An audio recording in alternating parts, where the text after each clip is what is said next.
বিয়ের আংটি কি ডান হাতে পরে না বাম হাতে?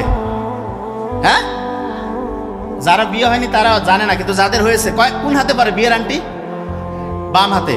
বাম হাতের এইটা ফিঙ্গারে পরে না, এইটা না এইটা, এই যে রিং ফিঙ্গার, যেই জায়গায় বিয়ের আংটি পড়ে সেই জায়গায় যে রক্তের নালীটা, এটা হার্টে গিয়ে মিশে। হার্টে অনেকে মনে করে যে যে কোনো একটা আঙ্গুলে পড়লেই হবে। নো, বিয়ের সাথে একটা অন্তরের আত্মার যে সম্পর্ক আছে এইটাকে নির্দেশ করার জন্য এই যে আংটি, ইসলামে এটা খুব উৎসাহিত করছে তা না।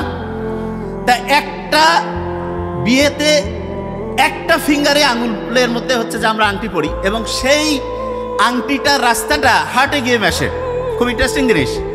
হার্টকে কেউ যদি ভাঙতে থাকে মানে ছোট ছোট ছোট করে পিস করে, মাইক্রোস্কোপের মধ্যে যদি তাকায়, তাহলে তার যে স্ট্রাকচারটা হবে, এইটা আল্লাহ বানানটা আরবিতে লিখলে যে স্ট্রাকচার হয় তার মতো হয়ে যায়।